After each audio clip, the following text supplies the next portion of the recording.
우리 대학처 청년처가 이제 올해 외국으로 4개국 그리고 또 국내로 선교 여행을 갑니다. 물론 가서 뭐 그 지역에 선교를 많이 도와주고 이런 것도 있겠습니다만은 그것보다는 우리 청년 대학생들이 외국에 나가서 보고 배우고 깨닫고 또 자기들의 삶의 방향을 바르게 하는 것이 더 중요하리라고 생각이 됩니다. 올해 우리 강남중앙침례교회 선교 예산이 10억을 처음으로 넘었어요. 10억을 넘어서 우리 교회 전체 예산 가운데서도 20%가 넘는 큰 선교 예산인데, 그럼에도 불구하고 우리 청년 대학생들이 가는데 제가 돈을 많이 깎았습니다.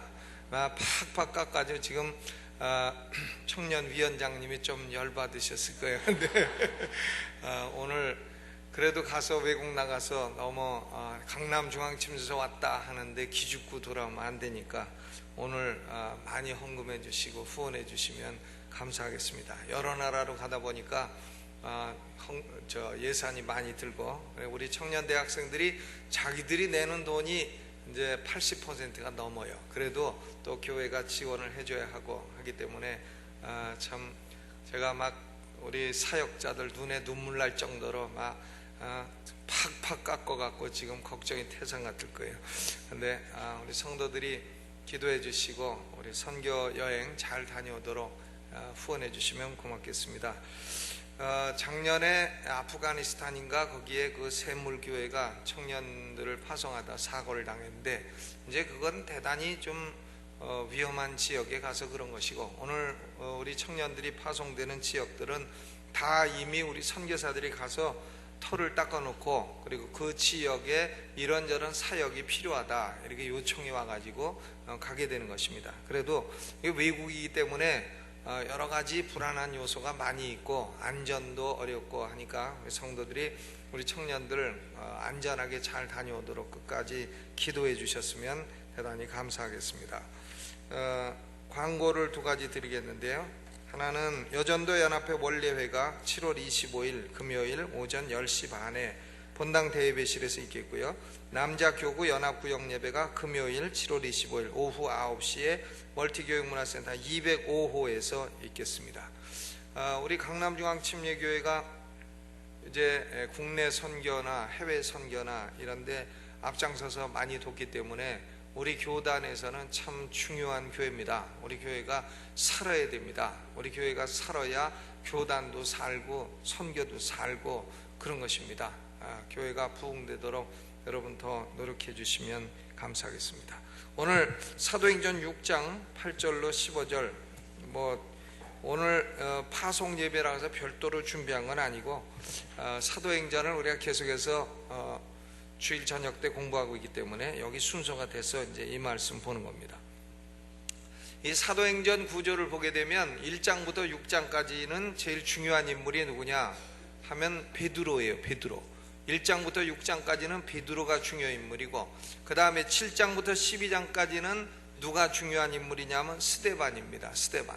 그 다음 13장부터 28장까지는 누가 중요한 인물이냐 하면 바울이에요. 바울. 바울이 선교 여행을 로마의 죄수로 끌려가는 것까지 포함하면 4차에 걸쳐서 여행을 했는데, 1차 선교 여행은 13, 14, 15장, 그 다음 2차는 16, 17, 18장, 그 다음 3차는 18, 19, 20장, 그 다음에 21장부터 27장까지 7장은 4차 선교 여행, 이렇게 되는 겁니다. 그러니까 13장부터 3337 이렇게 차지하는 거예요. 337 박수 있잖아요. 그 응원할 때 짝짝짝 하면서 337 박수. 근데 하나 더 써서 3337. 그러니까 13장부터 3337장이 1, 2, 3, 4 선교 여행이 되는 거다, 그런 얘기죠. 그러니까 1장부터 6장까지는 중요 인물이 베드로고 13장부터는 중요 인물이 바울이고, 그러면 스데반은 뭐냐? 스데반은 뭐냐 하면 베드로와 바울을 연결하는 인물이다. 연결하는 인물인데, 베드로와 바울을 왜 연결하냐? 쓸데없이.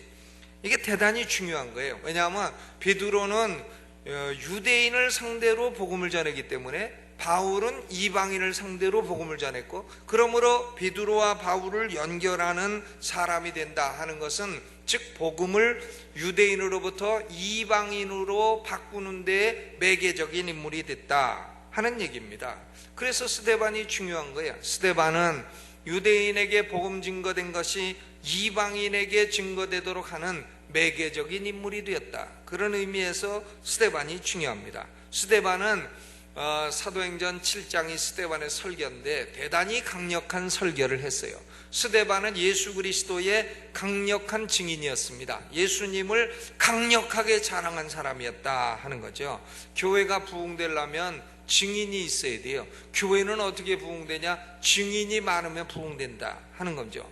교회는 어떻게 부흥되냐? 예수님을 자랑하는 사람이 많으면 부흥된다. 증인이 많으면 교회는 많이 부흥되고, 증인이 적으면 교회는 적게 부흥되고, 증인이 없으면 교회는 부흥이 안 되고, 이런 것입니다. 그러니까 교회의 부흥과 증인의 관계는 완전히 정비례의 관계에 있다. 오늘 우리 청년 대학생들이 외국도 가고 국내도 가는 이유는 한 가지예요. 증인이 되기 위해서입니다. 누구를 증언하는 거냐? 예수 그리스도를 증언하는 증인이 되는 것입니다. 오늘 스데반이처럼 참 중요한 복음의 전환점이 되었다 하는 것을 생각할 때에 스데반으로부터 배워서 스데반 같은 강력한 증인된 삶을 살게 되시기를 주님의 이름으로 축원합니다. 먼저 사람은 증인이 되려면 성품이 중요합니다. 나쁜 놈이 증언을 서면, 아이고 저건 저 말은 저 숨소리 빼고 믿을 거 하나도 없다, 이렇게 되면 그 사람 증언은 아무 소용이 없어요. 왜? 뭐라고 증언해도 까꾸로 믿으면 돼. 아유 저 사람 거짓말쟁이니까 저 사람 말하는 건 까꾸로 믿자, 이렇게 되는 겁니다. 그러니까 사람은 증인이 되려면 성품이 대단히 중요한 거예요. 여기 스데반을 보게 되면 오늘 본문에 스데반의 성품을 보면 6가지로 충만한 사람이었다. 6가지. 몇 가지라고요? 6가지. 첫째로는 성령이 충만한 사람이었다. 성령 충만했습니다. 5절에 보니까 7집사를 뽑는데 믿음과 성령이 충만한 사람 7명을 뽑습니다. 그 가운데 첫 번째 나오는 사람이 스데반이에요. 그러니까 스데반이 1번 선수로 나오고 1번 타자고 나머지가 쭉 뒤에 나오는 겁니다. 스데반이 제일 중요한 사람이에요. 우리는 예수의 능력 있는 증인이 되기 위해서는 성령 충만을 받아야 할 줄로 믿습니다. 그런데 이 성령 충만을 받은 표징은 뭐냐? 성령 충만은 나 성령 충만합니다 하고 돌아다닌다고 해서 성령 충만이 아닙니다. 주위 사람들이 그를 보고 그 사람은 성령 충만한 사람이다, 이렇게 말해야 되는 거예요. 사람들이 그를 보고 성령 충만하다 해야지, 자기 스스로 자화자찬하고 남들은 하나도 충만하지 않다고 그냥 악령 충만한 것 같은데 본인만 성령 충만하고 하다고 말해도 안 되는 거다. 남들이 보고 성령 충만하다. 그럼 성령 충만한 사람은 몇 가지 실질적인 표징이 나타납니다. 첫째로는 순종하는 삶을 삽니다. 언제나 순종적이에요. 그러니까 교회에서도 목회자에게도 순종적이고, 이렇게 삐딱하지 않고 순종적이고, 또 인도하는 사람은 순종적이에요. 예수님에게도 순종적입니다. 불순종한 사람은 성령 충만한 사람이 아닙니다. 왜냐하면 사도행전 5장 32절에 하나님이 자기를 순종하는 사람들에게 주신 성령도 그러하니라 그랬어요. 그러니까 순종적인 사람이 성령 충만한 사람이에요. 요새는 우리 한국은 좀 아주 삐딱한 사람들이 많아요. 뭐 사고가 삐딱합니다. 신앙도 빼딱해요. 어떻게 신앙을 바로 믿지 않고 이렇게 빼딱하게 믿는가 모르겠어요. 그래서 이 안티 크리스찬 그룹, 뭘 개혁을 한다 하는데 개혁은 아니라 아주 개악하는 사람들이 많습니다. 불순종하면서 삐딱한 자세로 하는 거죠. 그런 것은 성령 충만한 사람이 아닙니다. 성령 충만한 사람은 순종하는 삶을 삽니다. 또 둘째로는 이타적인 삶을 삽니다. 이기적으로 살지 않는다는 거죠. 자기 중심적으로 자기 유익한 것만 취하고 이런 사람은 성령 충만한 사람이 아닙니다. 또 성령 충만한 사람은 셋째로 말씀의 지배를 받는 삶을 사는 겁니다. 사람의 모든 행동 양식이 왜 그렇게 행하십니까 하면 말씀 때문에 그렇습니다. 이렇게 말씀의 지배를 받는 거예요. 왜 결혼하십니까? 그러면 생육하고 번성하라는 말씀 때문에 결혼합니다. 왜 자녀를 낳습니까? 예, 번성하라고 하셨으니까 납니다. 그래야지. 왜 결혼합니까? 하면 다른 엉뚱한 이유 때문에 안 된단 말이에요. 말씀 때문에 그렇게 합니다. 이렇게 해야 돼요. 왜 예배를 드리십니까? 예, 말씀 때문에 예배를 드립니다. 이 모든 것이 말씀의 지배를 받아야 됩니다. 에베소서 5장 19절하고 골로새서 3장 16절을 비교해 보면 대단히 재미있는 결과가 나와요. 한번 확인을 해 보셔야 돼요. 에베소서 5장 19절.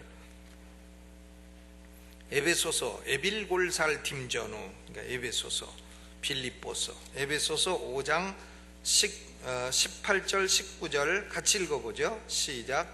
술 취하지 말라. 이는 방탕한 것이니 오직 성령의 충만을 받으라.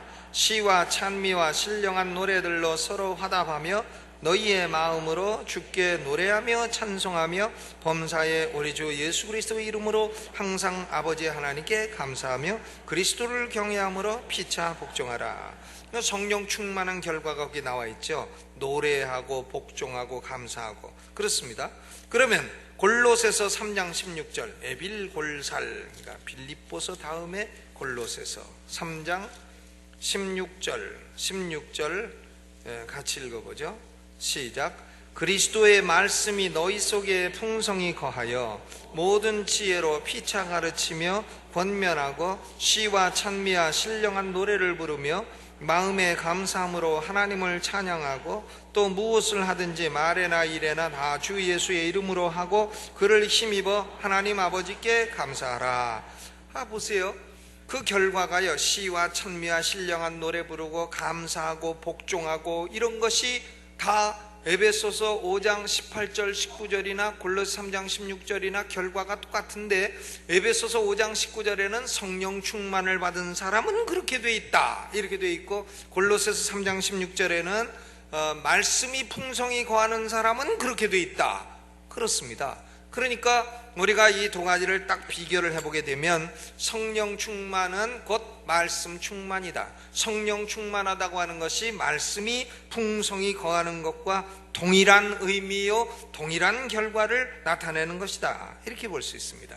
그러니까 순종하고 감사하고 이타적이고 말씀의 지배를 받고, 성령 충만한 사람은 그 인격에서도 성령의 열매를 지속적으로 맺습니다. 갈라디아서 5장 22절에 오직 성령의 열매는 사랑과 희락과 화평과 오래 참음과 자비와 양성과 충성과 온유와 절제니 이 같은 것을 금지할 법이 아주 없느니라. 성령의 열매 9가지가 다 외우시죠?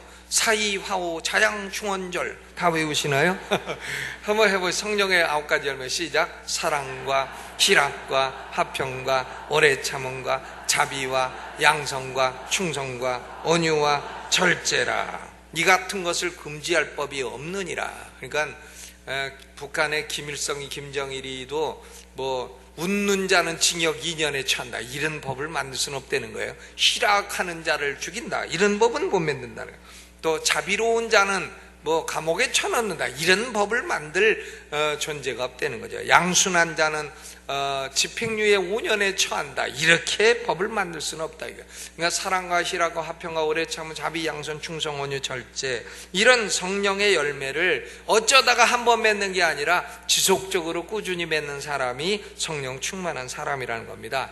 순종하고 감사하고 성령 열매 맺고 말씀 지배하고 또 이기적으로 그냥 자기 것만 챙기고 내 거 하고 다니는 게 아니라 어떻게 하면 내가 남들을 위해서 좀 이타적인 삶을 살까 이런 생각을 하는 사람이 성령 충만한 사람이고, 이런 사람이 가서 복음을 전할 때 그때 역사가 일어나지, 그냥 욕먹는 사람, 평소에 욕 바가지로 먹는 사람 가서 예수 믿으세요 그러면 너나 잘하세요 이렇게 된다. 반응이 그렇게 나온다 이거예요. 고로 스데반은 첫째로 성령이 충만했다. 그 다음 둘째로는 믿음이 충만했다. 믿음, 뭐가요? 믿음이 충만했다. 성령 충만보다 5절에 보면 5절에 믿음 충만이 먼저 나오고 있어요. 믿음과 성령이 충만한 사람 스데반 이렇게 나오고 있습니다. 그러니까 믿음 충만과 성령 충만은 언제나 같이 가는 겁니다. 왜냐하면 믿음이란 뭐냐? 하나님 말씀에 대한 바른 반응이죠. 말씀하시면 믿습니다. 이게 바른 반응이에요. 말씀하시는데 안 믿습니다. 이건 올바르지 못한 반응인 겁니다. 그러니까 말씀에 대한 바른 반응은 믿음 충만이요, 성령에 대한 바른 반응은 성령 충만이라. 성령 충만하다고 말을 하면서 말씀에 대한 믿음이 없다면 그건 결코 성령 충만이 아닌 것입니다. 요새는 참 놀라워요. 신학교 교수라고 하는 자들도 교회를 개혁한다고 해서 뭘 하는데 그 강연하는 것들이 내용을 들어보면 사실은 말씀의 기초를 허무는 자들이 많이 있어요. 그러면서 뭐라 하냐면 내가 교단 신학교에 있어가지고 교단에선 이런 얘기 못하지만 여기 와서는 마음대로 한다고 하면서 말씀의 기초를 허무는 못된 짓들을 한단 말이에요. 그것은 성령 충만이 아닌 겁니다. 성령 충만은 언제나 말씀에 대한 믿음 충만입니다. 세 번째로 스데반은 지혜가 충만했다. 지혜가 충만했다 그랬어요. 3절에 지혜가 충만하여 칭찬받는 사람 7을 택하라. 근데 그 중에 하나가 스데반이었습니다. 그 10절에도 스데반이 지혜와 성령으로 말함을 저희가 능히 당치 못하였다 그랬어요. 지혜가 충만했다. 공부 많이 하고도 지혜가 없는 사람이 있어요. 우리 집에서 보면 제처하고 저하고 보면 저는 공부를 좀 했지만 지혜는 압도적으로 점수가 떨어진단 말이에요. 제처에 비해서. 제처는 아주 스스로도 그렇고 또 제가 봐도 그렇고 뭐 자화자찬으로도 또 그렇고 아주 자기가 지혜가 많다 뭐 이렇게 생각을 하고 아주 웃겨주겠어요. 근데 그런데 역시 지혜가 많이 있는 것 같아요. 제가 보면. 근데 지혜란 뭐냐? 지혜란 그냥 단순히 지식 안다 이런 것이 아니라 그 지식을 삶에 적용할 줄 아는 기술입니다. 그러니까 말씀 한 구절을 알아도 그걸 가지고 딱 삶에 딱 적용을 해서 말도 하고 행동도 할 줄 알고 이런 게 지혜이죠. 스데반은 지혜가 충만했습니다. 우리 청년 대학생들이 선교여행 나갈 때에는 예수님 말씀하시기를 참 예수님이 뱀에 대해서 좋게 말한 게 딱 한 번이에요. 뱀처럼 지혜로워라. 어디 가서 복음 전할 때는 뱀처럼 지혜로워라. 그거죠. 그러니까 선교여행 가가지고 눈치가 빨라야 돼. 눈치가 빨라야 돼. 남들이 떠난다면 같이 떠나고, 남들이 그 어디 화장실 간다면 같이 가고, 안 마려도 이렇게 해야지. 괜히 뭐 안 마렵습니다 하고 남들 갈 때 가다가 지나면 지가 어떻게 안 말해요? 할 수 없이 말해. 그러면 남들 다 막 가고 있을 때 그때 아이고 차 좀 세워주세요 이러면 그건 지혜가 충만하지 못하다. 그러니까 눈치가 탁 빨라가지고는 어디 외국 나가면 눈치가 그냥 이게 빨라야 돼요. 이 부사역자 할래도 눈치가 빨라야 됩니다. 벌써 탁 하면은 딱 알아갖고 탁탁탁탁 해야지 뭘 말을 해야 알아듣고 말해도 못 알아듣고 그러면 그 참 어려워요.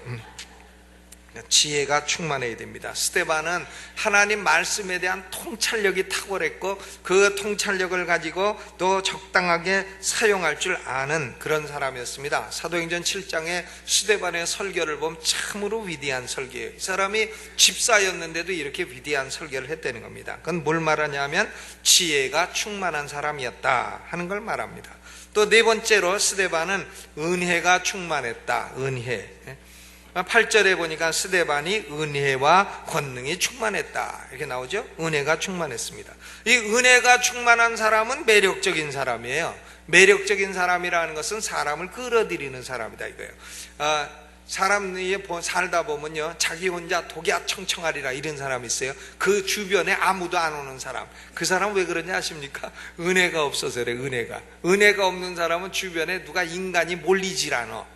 그런데 은혜가 많은 사람은 사람이 몰립니다. 늘 그 사람 주변에는 꼬여요. 왜? 은혜가 많기니까. 짜장면 먹으면 돈도 잘 내주고. 이게 은혜가 많으니까 그런 거지. 은혜 없는 사람은 짜장면 먹고 자기 것만 내고 싹 가잖아요. 그러니까 그 사람 주변에는 인간이 안 끼는 거예요. 직장에도 보면 어떤 사람은 사무실에 있으면 그 사무실에 늘 복작복작 누가 와갖고 뭐 차달라 그러고 늘 와 있고 사람이 꼬이는 사람이 있고, 어떤 사람은 그냥 혼자 독약청청하리라 도시락 먹어도 혼자 가서 탁 먹고, 점심때 돼도 혼자 다니도 짜장면집에도 가서 혼자 앉아 먹고 있고, 남 한 번 사줄 줄도 모르고, 요런 사람을 뭐라 말하냐? 은혜가 없는 사람이라. 그러니까 스데반은 은혜가 충만했습니다. 은혜가 충만한 사람은 사람을 끌어들이는 사람이에요. 사람을 끌어들이는 사람을 영어로는 attract가 끝나는 거 아니에요? attractive, 매력적인 사람이라는 겁니다.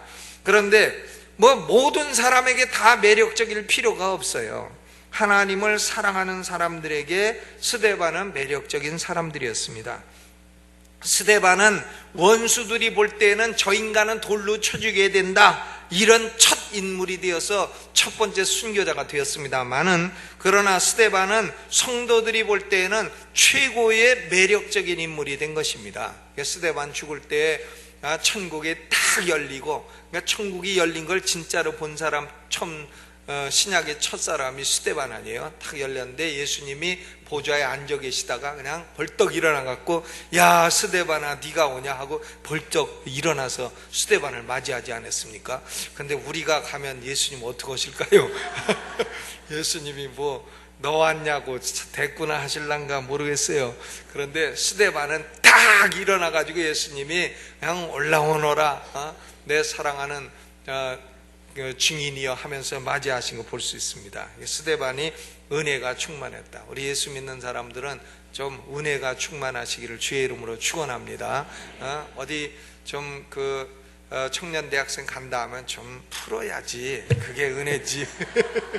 아무것도 안 풀고 하면 그 무슨 은혜가 되겠어요? 스데반은 은혜가 충만했다. 다섯 번째, 스데반은 권능이 충만했다 그랬어요. full of power, 권능이 충만했다.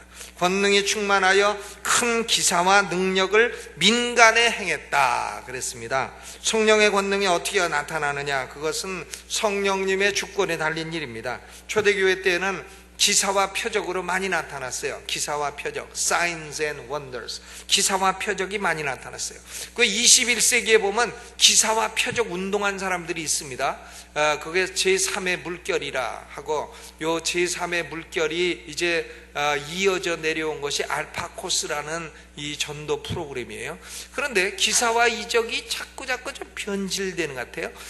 옛날 기사와 이적은 그러니까 병든 자가 낫는다든가, 귀신 들린 자가 낫는다든가, 참 그 하나님의 능력이다 이렇게 볼 수밖에 없는 기사와 이적이었는데, 이게 시간이 지나면 자꾸 변질되고, 다리 짧은 걸 갖다가 이렇게 낸다든가, 그 훌로 신학교에서 교회 성장을 강했던 피터 와그너가 맨날 기적 행한다는 게 그거 아니에요? 다리 짧으면은 다리 짧은 걸 이렇게 내는 거, 그래가지고 한다. 이렇게 짧아가지고 빼딱빼딱 걷는 사람들 이렇게 바르게 해준다. 이제 그런 거예요. 다른 기적은 또 못 혼내는 겁니다. 또 팔 짧은 사람을 갖다가 이렇게 한다. 저도 피터 와그너 제자한테 한번 배웠어요. 배웠는데 어떻게 하냐 했더니, 담벼락에다가 이렇게 해가지고 이렇게 하면 손이 이렇게 된대나, 사람들이 보통 여기 딱 안 맞고 손이 이렇게 된대요. 그러면 오른손이 길고 왼손은 좀 짧대나, 그러면 어떻게 하냐? 예수 이름으로 왼손아 나와라 이렇게 명령을 한대. 그럼 왼손이 쭉 나온대나. 그래서 저도 배워갖고 한번 해봤어요. 성도들 한번 뒤래 가졌다. 어떤 사람 조금씩 이렇게 짧더라. 그래서 In Jesus' name I command in Jesus' name left arm come forward. 왼팔이야 나와라, 예수 이름으로 명령한다 이렇게 했더니 이렇게 쑥 또 나오대요. 근데 그 다음에 또 다시 재보니까 다시 짧아. 그래서 아이고 무슨 이런 쓸데없는 기적을, 이걸 뭘 기사와 표적이라고 이렇게 하느냐 해서 저는 아이고 그거 좀 엉터리다 이렇게 생각을 하게 됐습니다. 근데 초대교회 때는 어쨌든 기사와 표적이 많이 일어났어요. 기사와 표적이 일어나고 그랬습니다.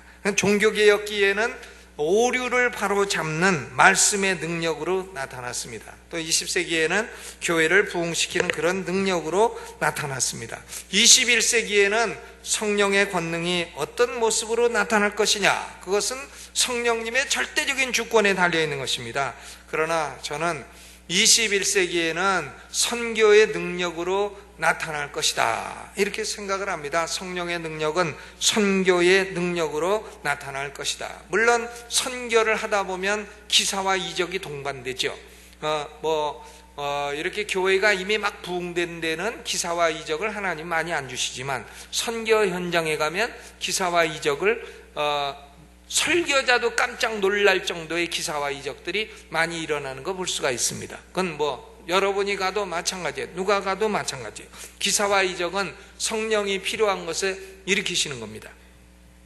그래서 21세기에는 이 성령의 권능이 어떤 형태로 나타날 거냐? 주로 복음을 증거하는 선교의 능력의 형태로 많이 나타날 것이다, 저는 그렇게 생각합니다. 어쨌든 스데반의 삶 가운데는 성령의 능력이 아니고서는 설명될 수가 없는 현상이 그의 삶 속에 많이 나타났다, 권능이 충만한 사람이었다 하는 거죠. 그 다음 마지막 6번째는 스데반은 하나님을 향한 열정이 가득했다. 열정, 하나님을 향해서요 마음이 차가운 사람이 있어요. 그 차가우면 안 되잖아요. 하나님 향해서는 열정이 있어야지. 죽은 종교가 흉내낼 수 없는 것이 뭐냐 하면 영혼의 열정인 것입니다. 그러므로 스데반이 열정을 가지고 말하니까 10절에 저희가 능히 당치 못하였도다 그랬습니다. 사랑하는 우리 청년 대학생들 그리고 성도 여러분, 하나님의 능력 있는 증인 되시기를 주님의 이름으로 축원합니다. 뭐가 되어야 된다고요? 증인이 되어야 돼요. 증인, 위트네스, 증인이 되어야 돼요. 마르투리아, 이건 무슨 말이냐면 에이스 마르투리안, 증인이 되기 위하여 하는 이것은 뭐냐 하면은 순결을 각오하고 증언하는 사람이 되는 거다 하는 얘기예요.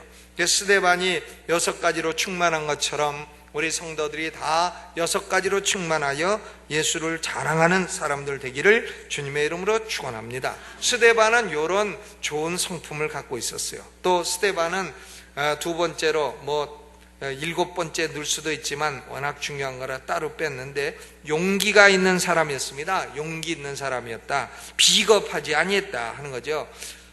6가지가 충만한 사람은 영적으로 비겁할 수가 없습니다. 없어요. 사람들이 보면은 어떤 일이 있을 때 앞에 안 났습니다. 안 나서고 있다가 뒤에 가만히 있다가 남들이 다 해놓으면 그때 촛불 나쁘다 그러면 가만히 있다가 이제 다 촛불도 사그러지면 그때서야 나쁘다고 나서는 인간들 있습니다. 그런 인간들은 화상들이라. 비겁한 사람들이죠. 그러니까 막 나쁘다고 할 때 본인의 확신을 갖고 나쁘다 이렇게 말을 해야 되는 거지. 다 끝난 다음에 이제 버스 지나가는데 그때 막 손 들고 나쁘다 하면 무하자는 거냐 이거예요. 비겁한 것이죠. 스데반은 아주 비겁한 사람이 아니었습니다. 용기 있는 사람이었어요. 9절 말씀을 보면 9절 리버디노, 구레네인, 알렉산드리아인, 길리기아와 아시아에서 온 사람들이 회당이라는 각 회당에서 어떤 자들이 일어나 스데반으로 더불어 변론했다. 그러니까 이건 뭐냐 하면은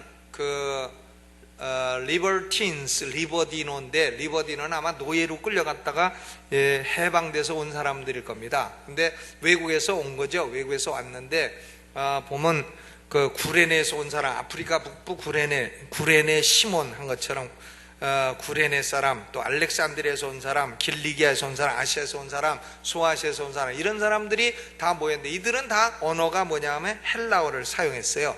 헬라어를 사용하는 유대인으로 노예로 포로로 끌려갔다가 해방된 사람들, 리버디노 사람들이었습니다.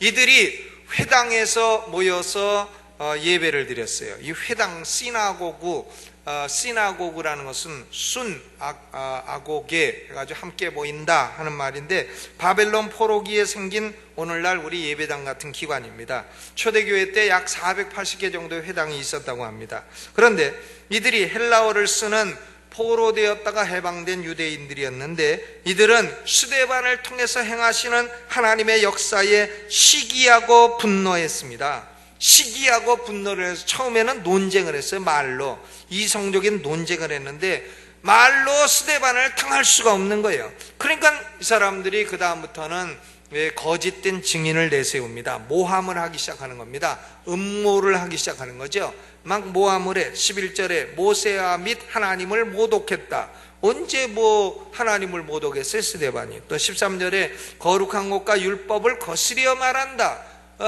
왜 거스려 말했어요? 언제? 14절에 예수가 성전을 헐고 모세가 전해준 규례를 고치겠다고 전한다.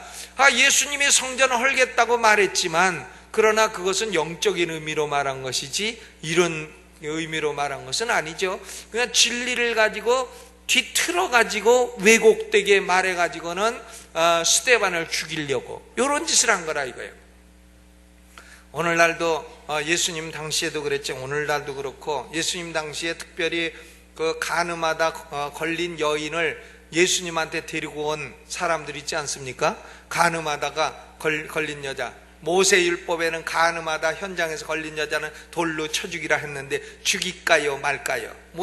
예수님한테 와서 이런 걸 가지고 시험을 합니다. 그거 모세율법대로 지들이 하면 현장에서 죽이지 왜 예수님한테 안 죽이고 끌고 왔느냐 이거예요. 그러니까 진리를 가지고 진리를 이용하고 왜곡하는 해가지고 결국은 음모에 빠뜨려서 사람을 죽이려고 하는 이런 짓을 하는 거다 이거예요. 그런데 그들이 진실로 율법대로 한다면 그 현장에서 딱 돌 들어서 쳐서 죽이면 죽이고 시체를 끌고 가서 죽였습니다. 잘했죠. 이러면 되는 건데 그건 안 죽이고 와가지고는 싹 그 짓을 한다. 그러니까 예수님이 어떻게 하셨어요? 예수님이 뭐라고 밑에다가 쓰시는 거예요. 밑에다가 뭐라고 쓰셨는지 몰라요. 성경에 안 나왔는데. 그리고 딱 일어나서 너희 중에 죄 없는 자가 돌로 쳐라. 그러니까 돌 들었던 남자들이 슬금슬금 다 도망가 버렸어요. 죄 없는 남자가 어디 있어요? 그때 예수님이 거기다 뭐라고 쓰셨을까? 아마 저는 그렇게 생각해요. 돌든 사람 그 사람 죄를 딱 썼을 거 아닌가. 너 도둑질했지? 너 간음한 거 내가 다 한다. 아마 그렇게 쓰지 않으셨을까 상상을 해보는 겁니다. 성경에 없으니까 뭐가 정답인지는 몰라요. 그러니까 돌 들었다가 슬금슬금 다 도망가 버렸다. 진리를 가지고 왜곡해 가지고서는 왜곡을 해 가지고는 거짓말 좀 가미하고 해 가지고는 진리도 아닌 것이 거짓도 아닌 것이 해 가지고는 목적은 뭐냐? 사람 모함하고 사람 죽이려고 하는데 쓰는 요런 짓을 계속하고 있다 이거예요. 예수님 당시에도 유대인들이 그랬고 지금 멀리서 온 이 리보디노 유대인들도 그랬다 하는 겁니다. 왜곡한 거예요. 그러면 스데반은 그들의 협박에 두려워했느냐? 전혀 아니죠.